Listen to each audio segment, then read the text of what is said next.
Kenalkan, nama saya Ruth Amelia Batubara, NIM 170301116. Di sini saya akan menjelaskan tentang pengolahan lahan rawa berdasarkan jurnal yang telah saya review. Selamat menonton. Nama pengolahan lahan gambut dengan judul Kajian Pengolahan Tata Air dan Produktivitas Sawit di Lahan Gambut. Studi kasus lahan gambut perkebunan sawit PT Jalin Panio di Kabupaten Kayong Utara, Provinsi Kalimantan Barat. Dengan penulis Hasmana Solewandika. Ini terdapat beberapa permasalahan. Yang pertama, rendahnya produktivitas kelapa sawit sekitar 3 ton per hektar dikarenakan ketebalan gambut yang terlalu dalam dan tingginya tingkat kematangan gambut. Yang kedua, hasil pengamatan di lapangan menunjukkan saluran dalam kondisi overdrainase yang menyebabkan lapisan pirit terosidasi dan berakibat munculkan racun korosif. Yang ketiga, oksidasi pirit ini meningkatkan AL dan UV sehingga terjadinya peningkatan kemasaman tanah dan menyebabkan terganggunya keserapan hara pada pertumbuhan kelapa sawit. Yang keempat, kurangnya pemahaman karakteristik lahan gambut dan pengolahan saluran yang kurang memadai mengakibatkan terbentuknya oksidasi pirit. Yang kelima, sering terjadinya kebakaran gambut dikarenakan terjadinya pengeringan yang terlalu berlebihan. Yang pertama, melakukan sistem pengolahan air dengan membuat parit atau saluran untuk mengendalikan keberadaan air tanah di lahan gambut, sehingga dapat mencuci asam-asam organik atau senyawa lain yang bersifat racun dan dapat digunakan sesuai dengan kebutuhan tanaman yang dibudidayakan.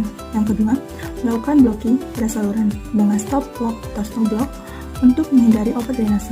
Yang ketiga, memberikan bahan amelioran berupa silika, fosfat, yang dimana efektif untuk meningkatkan pH dan menghambat terjadinya reaksi oksidasi pirit, serta reaksi pemasaman tanah juga akan berhambat.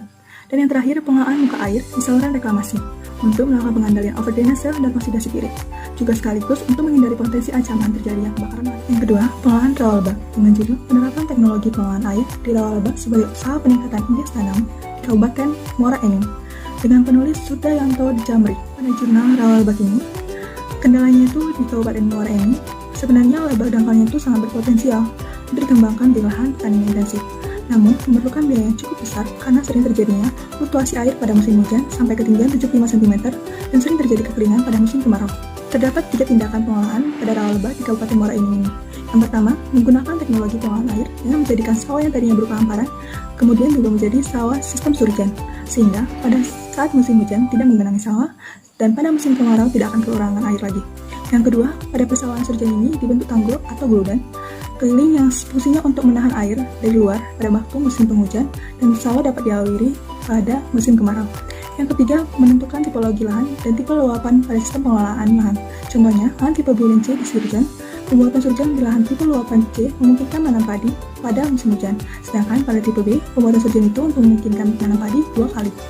Yang terakhir, melakukan pengaturan pola tanam dan menyesuaikan komoditas pada musim hujan. Dan ketiga, pengolahan rawa pasang surut dengan judul Pertanian Lahan Rawa Pasang Surut dan Strategi Pengembangan dalam Era Otonomi Daerah dengan penulis Ardisa dan Al-Kasuma. Masalah yang terjadi di lahan rawa pasang surut pada desa Babat Raya, Kecamatan Belawang ini terdapat 4 permasalahan, yaitu yang pertama, lahan rawa pasang surut terletak pada topografi datar sehingga sering terluapi dan tergenang air secara periodik. Yang kedua, memiliki tingkat kesuburan yang rendah dan pada tipologi lahan sulfat masam aktual mempunyai tingkat bahaya yang lebih tinggi lagi. Yang ketiga, tipologi gambut sulfat masam potensial telah berubah menjadi aktual dan banyak yang telah menjadi lahan tidur. Yang terakhir, lemahnya kondisi petani dari segi keterampilan maupun permodalan. Yang tindakan pengolahan rawa pasang surut ini ada 6, yaitu yang pertama, melakukan pemetaan sumber daya lahan secara rinci dengan mengelompokan tipologi lahan berdasarkan kedalaman bahan sulfidi, tingkat oksidasi pirit, dan ketebalan gambutnya. Yang kedua, melakukan pewilayahan sesuai lahan untuk pengembangan komoditas unggulannya sesuai dan pengelolaannya harus tetap mengacu pada konservasi serta perbaikan kualitas lahan. Yang ketiga, melakukan pembenahan dan peningkatan fungsi jaringan tata air dengan dibangunnya saluran-saluran air yang biasa disebut dengan handil dan penggunaan sistem aliran satu arah untuk lahan tipe luapan air A dan B. Yang keempat, mengembangkan teknologi spesifik lokasi seperti varietas toleran, pengelolaan lahan dan hara, memberikan bahan ameliorasi, pemanfaatan bahan organik in situ, pengendalian OPT, alat dan mesin pertanian. Yang kelima, meningkatkan kemampuan dan pemberdayaan masyarakat seperti penyuluhan, pelatihan dan percontohan. Dan yang terakhir, melakukan pengembangan sarana dan kelembagaan. Yang keempat, pengolahan lahan sulfat masam dengan judul Kajian Produktivitas Lahan Sulfat Masam Sumatera Selatan, Studi Kasus Desa Mulyasari, Kecamatan Tanjung Labu, dengan penulis Lulu Putu Sri Ratmini. Masam di Desa Mulyasari, Kecamatan Tanjung Labu ini ada 3, yaitu yang pertama, terdapat kelautan besi akibat keberadaan lapisan pirit yang tinggi sekitar 6,39%. Yang kedua, produktivitas lahan sulfat masam dengan kadar pirit tinggi ini antara 50-100% lebih rendah dibandingkan dengan lahan sulfat masam dengan kadar pirit rendah. Karena kandungan kadar pirit yang tinggi ini Tanaman padi sudah tidak dapat menghasilkan akibat kondisi lahan yang sudah mengalami oksidasi berkali-kali dan pencucian yang tidak berlangsung dengan baik.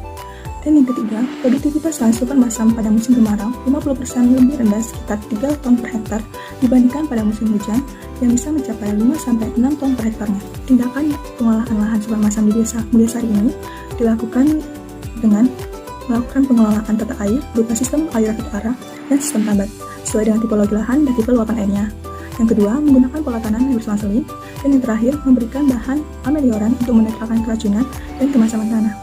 Jadi, seperti contohnya dengan memberikan dalam 500 kg per hektarnya, dan dibarengi juga penggunaan varietas adaptif pada lahan dengan kadar piritan tinggi, sehingga mampu meningkatkan produksi padi dari 2,4 ton per hektar menjadi 4,2 ton per hektar.